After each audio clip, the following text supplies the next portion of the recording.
ان امراض کا مقابلہ کر سکتا ہے، لیکن کوئی دل کی بیماری میں مبتلا ہو یا ڈائبٹیز ہو یا اور کوئی گھٹنوں کا درد ہو تو اسے یہ نہیں کہا جاتا کہ تیرے گناہوں کا وبال ہے، ایمان کی کمزوری ہے، کہا جاتا ہے تجھے ڈاکٹر کے پاس جانا چاہیے، علاج کرانا چاہیے۔ تو اسی طرح یہ بھی ایک ریئل النس ہے، یہ ایک بیماری ہے۔ تو ہمیں ایسی بیماریوں میں مبتلا احباب کو سائیکائٹرسٹ کے پاس بھیجنا چاہیے، تھراپسٹ کے پاس بھیجنا چاہیے، سائیکالوجسٹ کے پاس بھیجنا چاہیے جو اسپیشلائزڈ ہیں ان فیلڈ میں۔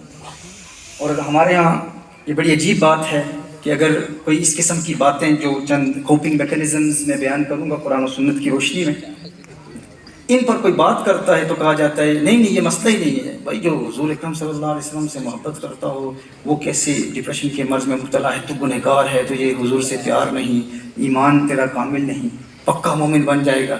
یہ باتیں ڈپریشن کا مریض نہیں سننا چاہتا، یا تو اسے بتاؤ کہ پکا مومن بنا کیسے جاتا ہے، یعنی اس کے مرض کی حقیقی ٹریٹمنٹ قرآن و سنت کی روشنی میں بیان کرو۔ صرف یہ کہہ دینا کافی نہیں ہے کہ تو تیرا ایمان کمزور ہے۔ دوسری جانب ایک اور ایکسٹریم ہے، وہ ایکسٹریم کیا ہے؟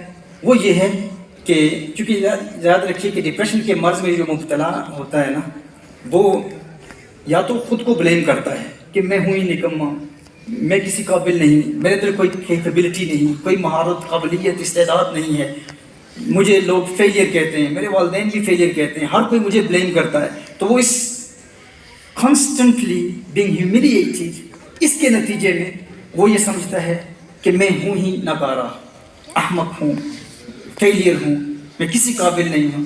تو اس بندے کو آپ نے یہ بتانا ہوتا ہے کہ آپ اس اسٹیج سے باہر نکلو، لیکن جب آپ کہتے ہیں کہ تیری غلطی ہے، تیری خطا ہے، تو وہ ڈپریشن کے مرض میں مزید اس دلدل میں پھنستا چلا جاتا ہے۔ تو یہ تو لاسٹ چیز ہے جو اسے بتانی چاہیے۔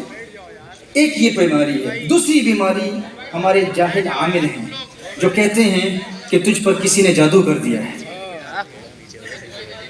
کسی نے تیرے دماغ کو بند کر دیا ہے جس کی وجہ سے تو اس مرض میں مبتلا ہے۔ یاد رکھیں یہ ایک اور ایکسٹریم لیول ہے، یعنی دونوں جانب ایکسٹریم لیولز ہیں، ہر چند کے ہم جادو اور اس کے اثرات کو مانتے ہیں، لیکن جب اسے یہ کہہ دیا جاتا ہے کہ فلاں تیرے رشتہ دار نے تجھ پر ایسا جادو کیا جس کے نتیجے میں تجھ پر یہ اثرات ہیں اور ان بندشوں کی وجہ سے آج تجھ میں یہ سمپٹمز ظاہر ہو رہے ہیں، اور پھر وہ دوسروں کو بلیم کرنا شروع کر دیتا ہے۔ وہ کہتا ہے کہ میں آج ناکام ہوں تو میری ناکامی کی وجہ میری خالہ ہے، میری ساس ہے، یا فلاں شخص ہے وہ جس نے فلاں قبرستان میں جا کے کوئی تعویذ رکھ دیے تھے جس کی وجہ سے میں آج کامیاب نہیں ہو پایا، وگرنہ میرے اندر بڑی قابلیتیں تھیں، بڑی صلاحیتیں تھیں۔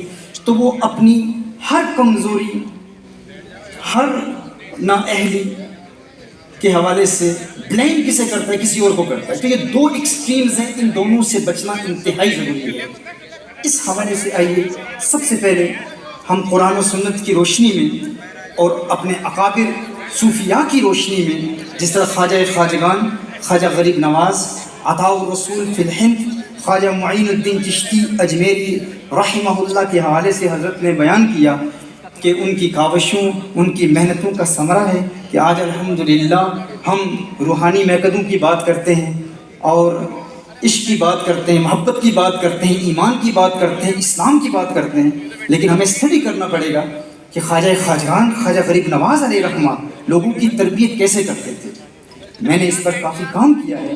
میرے نزدیک ہمارے مشائخ چشت اہل بہشت خاص طور پر اس فن کے ماہرین ہیں، خاص طور پر ہیومن سائیکالوجی کے حوالے سے ان کی اصطلاحات مختلف ہوں گی، ان کے الفاظ مختلف ہوں گے، لیکن جب ان کے منہج کو اسٹڈی کریں، میں اکثر ایک بیان کیا کرتا ہوں، ہمارے امام اعظم ابو حنیفہ رحمہ اللہ سے ایک قول منسوب ہے جسے میں نے مختلف لیکچرز میں بھی بیان کیا انگلش میں، کہ sometimes I would rather lose the debate and win the person than to win the debate and lose the person۔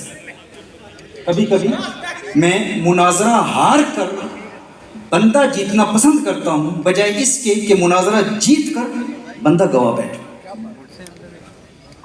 کبھی کبھی جو آپ سے بات کر رہا ہے اس کو ڈیبیٹس کے ذریعے سمجھانا، اسلام کی حقانیت واضح کرنا اور اس سے آرگیو کرنا، اور ریشنل ایویڈنسز کے ذریعے ہر چند کے یہ ہماری ٹریڈیشن کا حصہ ہے، ہمیں وہ بیان کرنا ہے، لیکن حال مخاطب کو دیکھ کر بات کرنا اور اس کی ریکوائرمنٹس کو، اس کی ضروریات کو سمجھنا ہیومن سائیکالوجی کی روشنی میں، اور پھر کبھی کبھی اس کی بات سن کر جواب نہ دینا، اس کا فائدہ یہ ہوتا ہے کہ وہ بندہ پھر آپ کے پاس آئے گا، پھر آپ کو سنے گا۔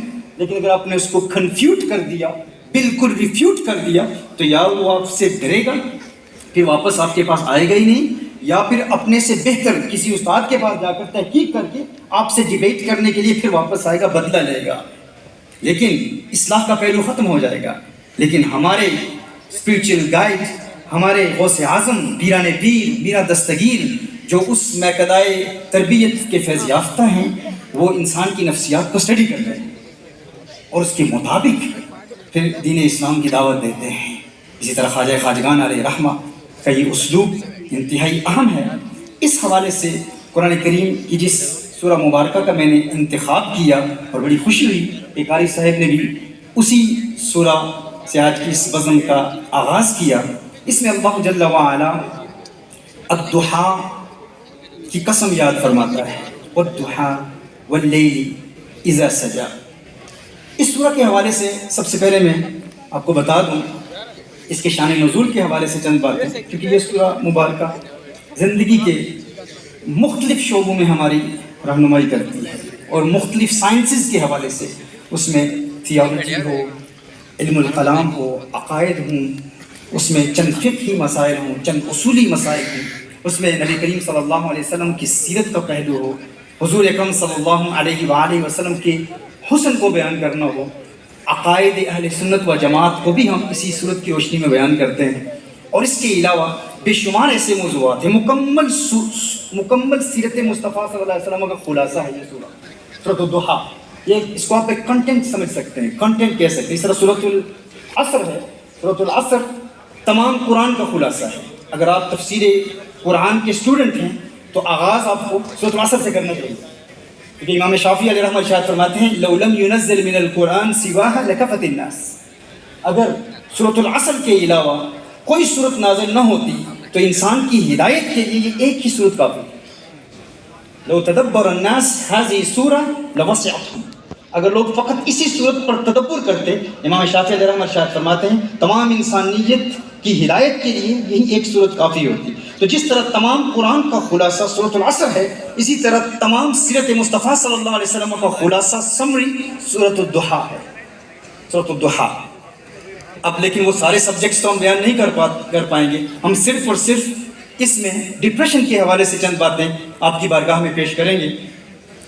نبی کریم صلی اللہ علیہ وآلہ وسلم پر جب وحی نازل ہوئی، سورۃ العلق کا نزول ہوا، سورہ مزمل نازل ہوئی، سورۃ المدثر نازل ہوئی، پھر اس کے بعد وحی کا سلسلہ کچھ وقت کے لیے رک گیا۔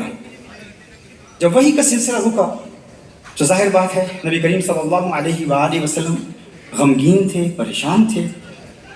جب انسان جسے قرآن کریم کی تلاوت کی عادت ہو، ہر روز قرآن کریم مسلسل پڑھتا ہو، اور ایک دن کا ناغہ ہو جائے، 2 دنوں کا ناغہ ہو جائے، وہ دل میں پریشانی اور تکلیف محسوس کرتا ہے کہ اللہ کے کلام کی تلاوت سے آج میں محروم رہا۔ لیکن جن پر قرآن کریم نازل ہو رہا ہو، وہ نزول وحی کا سلسلہ چند دنوں کے لیے رک جائے تو آپ محسوس کر سکتے ہیں کہ نبی کریم صلی اللہ علیہ وآلہ وسلم اس وقت کس قدر اضطراب اور بے قراری کی کیفیت میں تھے۔ اور پھر دوسری جانب غیر مسلم نبی کریم صلی اللہ علیہ وآلہ وسلم پر تنقید کر رہے ہیں۔ جمیل جیسی گستاخ عورت نے حضور اکرم صلی اللہ علیہ وسلم سے ارشاد فرمایا کہ تیرا شیطان اب تجھ سے باتیں نہیں کرتا، علیہ باللہ۔ یہ غیر مسلموں کے تانے تھے، تنقید کرتے تھے، اور محبت کی تنقید، محبت کا تانا وہ ناقابل برداشت ہوتا ہے۔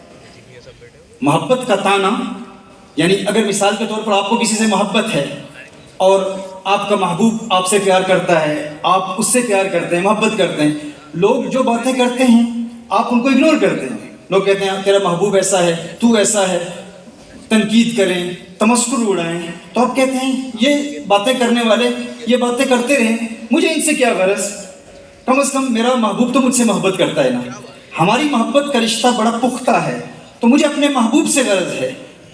تو ایسے تانے انسان برداشت کر سکتا ہے، لیکن جب محبت کے تعلق کا تانا ہو کہ دیکھ اب تیرا محبوب تجھ سے بات ہی نہیں کرتا، جس سے پیار کا تجھے دعویٰ ہے اب وہ تجھ سے بات ہی نہیں کرتا۔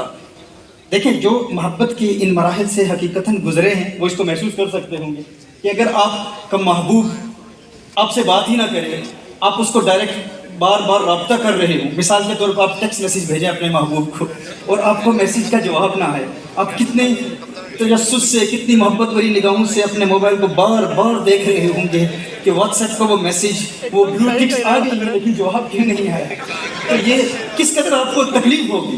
ہاں تو جو اس محبت کے مراحل سے گزرا ہے وہ جانتا ہے کہ انتظار کی گھڑیاں کتنی طویل ہوتی ہیں، کتنی انسان کو تکلیف ہوتی ہے، اور ادھر یہ حضور اکرم صلی اللہ علیہ وآلہ وسلم کی ذات ہے، وہی کا سلسلہ شروع ہوا، اچانک وہی رک جاتی ہے اور پھر غیر مسلم تانے دے رہے ہیں علیاذ باللہ کہ اب تیرا محبوب تجھ سے باتیں نہیں کرتا۔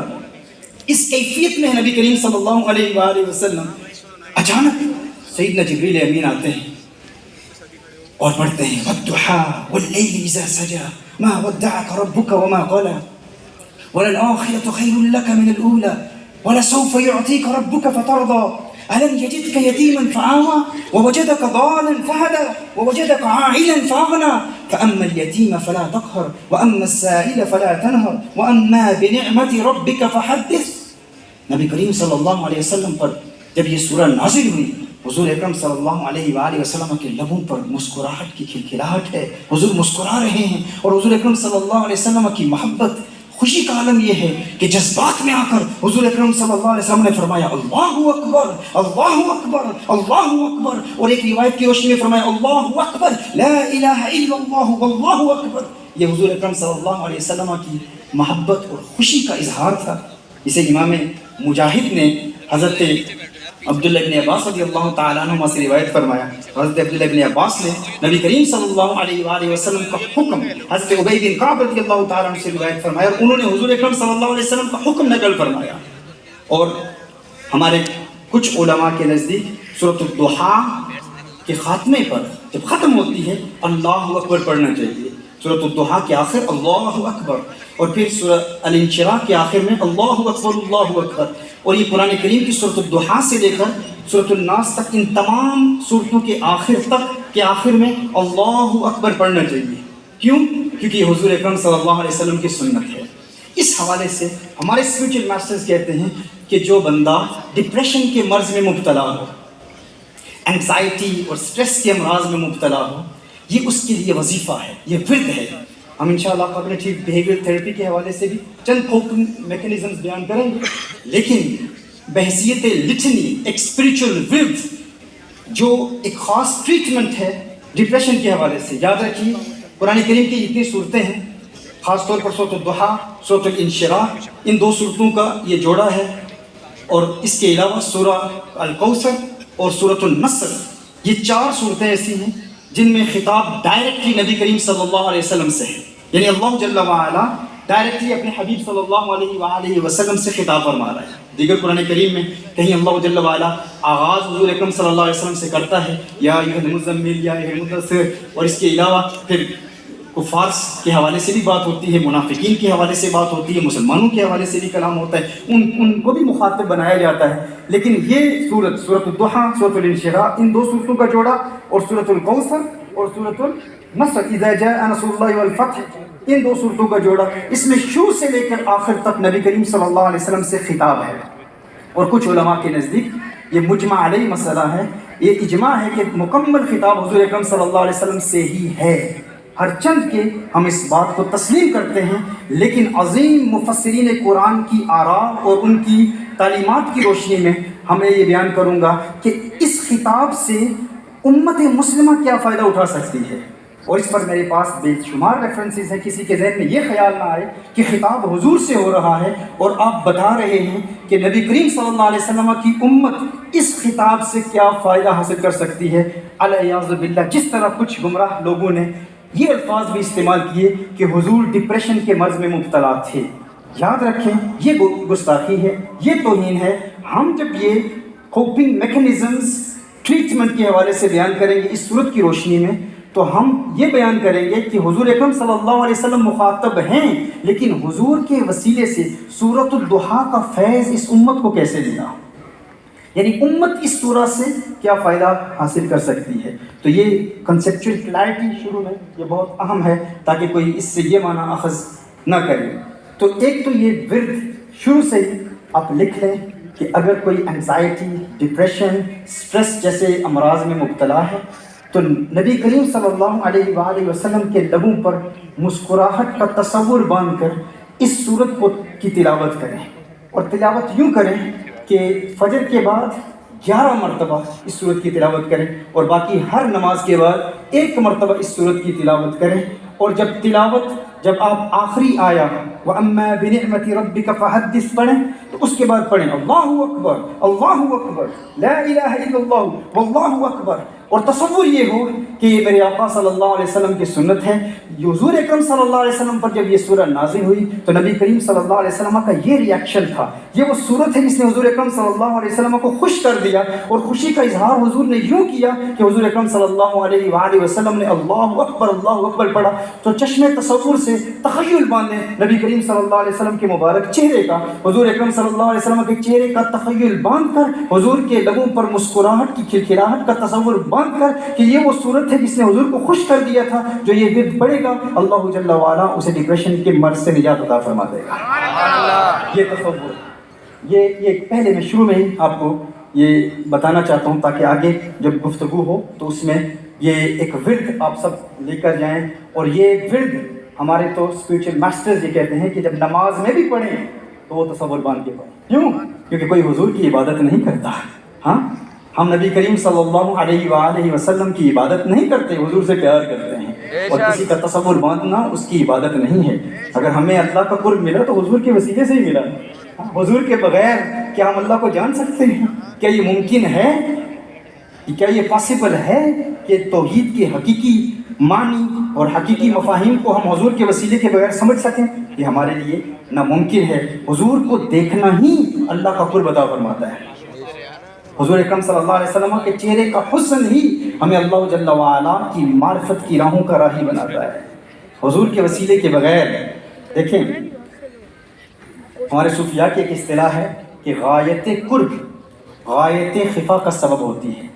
جو چیز انسان سے جتنی قریب ہو نا، جس قدر قریب ہو اتنے ہی انسان کی نگاہوں سے اوجھل ہوتی چلی جاتی ہے۔ غایت قرب غایت خفا کا سبب ہوتی ہے، یعنی جو چیز انسان کی جتنے قریب ہو، دیکھیں یہ میری انگلی ہے، میں سے دیکھ رہا ہوں، نظر آ رہی ہے، اب مزید نظر آ رہی ہے، اب مزید قریب ہوئی اب بھی نظر آ رہی ہے، اب قریب ہوئی اب بھی نظر آ رہی ہے، اب قریب ہوئی اب نظر آ رہی ہے، اب مزید قریب ہو گئی اب مجھے نظر نہیں آ رہی۔ یعنی جو چیز انسان سے جتنی قریب ہو اتنی ہی اس کی نگاہوں سے اوجھل ہوتی چلی جاتی ہے۔ غایت قرب غایت خفا کا سبب ہوتی ہے۔ یہ بات آپ سمجھ چکے؟ جس طرح دیکھیں، آپ کی آنکھیں ہیں، آپ اپنی آنکھوں کے وجود کو مانتے ہیں نا کہ آپ کی آنکھیں ہیں، آپ کی آنکھوں کا وجود ہے، لیکن جو یہ کہتا ہے کہ میں اللہ کو دیکھنا چاہتا ہوں، نظر نہیں آتا، دکھاؤ، ہاں میں دیکھنا چاہتا ہوں، تو ہم کہتے ہیں وہ بہت قریب ہے، بہت قریب ہے۔ اگر قریب ہے تو نظر کیوں نہیں آتا؟ اگر قریب ہے تو نظر کیوں نہیں آتا؟ تو میں آپ سے یہ سوال پوچھنا چاہتا ہوں، کیا آپ کی آنکھیں ہیں؟ آپ کی آنکھوں کا وجود ہے کہ نہیں؟ میں نظر آ رہا ہوں نا آپ کو، آپ کی آنکھیں ہیں، تو بتائیں مجھے، اگر آپ کی آنکھیں ہیں تو اپنی آنکھوں کے وجود کو کیسے تسلیم کر لیا آپ نے؟ کیا آپ نے کبھی اپنی آنکھوں کو دیکھا ہے؟ کیا آپ میں سے کسی نے کبھی اپنی آنکھوں کو دیکھا ہے؟ دیکھا ہے؟ نہیں دیکھا نا، کسی نے اپنی آنکھوں کو کبھی نہیں دیکھا، ہاں، کیونکہ جو چیز انسان کے جسم سے قریب ہوتی ہے اتنی ہی اس کی نگاہوں سے اوجھل ہوتی چلی جاتی ہے۔ تو آپ نے اپنی آنکھوں کو کبھی نہیں دیکھا کیونکہ وہ اس قدر قریب ہیں، اب وہ نظر نہیں آتی۔ کوئی یہ کہہ سکتا ہے کہ میں نے دیکھا ہے، ہاں کہاں دیکھا ہے؟ پہلے تو میں یہ کہوں گا نا کہ جو کہتا ہے کہ میری آنکھیں ہیں تو دلیل کیا ہے؟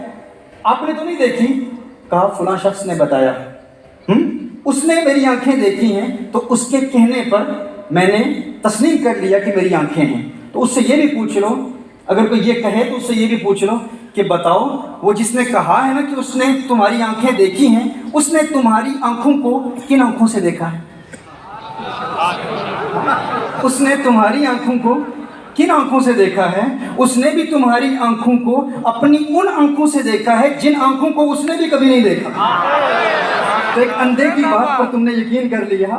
اگر دیکھنا ہی ماننا ہے، دیکھنے کی بنیاد پر ہی تم وجود کو تسلیم کرتے ہو کہ وجود ہے، تو اس اندھے کی بات پر تم نے یقین کر لیا۔ اس نے اپنی ان آنکھوں سے تمہاری آنکھوں کو دیکھا جن آنکھوں کو اس نے کبھی دیکھا ہی نہیں تھا۔ تو ایک شخص کہتے ہیں نہیں جی میں نے اپنی آنکھوں کو دیکھا ہے۔ بھائی کہاں دیکھا ہے؟ میں نے اپنی آنکھوں کو آئینے میں دیکھا ہے۔ ہاں آئینے میں دیکھا ہے۔ اچھا آپ نے اپنی آنکھوں کو آئینے میں دیکھا ہے، تو بتائیے آپ نے جب اپنی آنکھوں کو آئینے میں دیکھا تھا تو کن آنکھوں سے دیکھا تھا؟ کن آنکھوں سے دیکھا؟ جب آپ نے اپنی آنکھوں کو آئینے میں دیکھا تھا تو کن آنکھوں سے دیکھا تھا؟ کہا ان آنکھوں سے دیکھا تھا۔ اگر ان آنکھوں سے دیکھا تھا تو آئینے میں کیا تھا جسے تم دیکھ رہے تھے؟ وہ تو یہاں ہے۔ اگر ان آنکھوں سے دیکھا تھا تو آئینے میں کیا تھا جسے تم دیکھ رہے تھے؟ پتہ چلا آنکھیں آئینے میں نہیں چلی گئی تھی، اور اگر آنکھیں آئینے میں چلی گئی تھی تو پھر کن آنکھوں سے دیکھا تھا؟ پھر کن آنکھوں سے دیکھا تھا؟ پتہ چلا آئینے میں آپ نے اپنی آنکھوں کو نہیں دیکھا، کیونکہ آپ کی آنکھیں یہاں آپ کے ماتھے سے متصل ہیں۔ آئینے میں آپ نے اپنی آنکھوں کے پردوں کو دیکھا، اپنی آنکھوں کی ریفلیکشن کو دیکھا، اپنی آنکھوں کی جھلک کو دیکھا۔ آپ کی آنکھیں یہاں ہیں، تو میں یہ کہنے میں حق بجا نہیں بھولا کہ آپ اپنی ان آنکھوں کو جو آپ کے جسم کے قریب ہیں آئینے کے وسیلے کے بغیر نہیں دیکھ سکتے، تو وہ رب جو تمہاری جان کے قریب ہے اسے وسیلہ مصطفیٰ کے بغیر کیسے دیکھ سکتے؟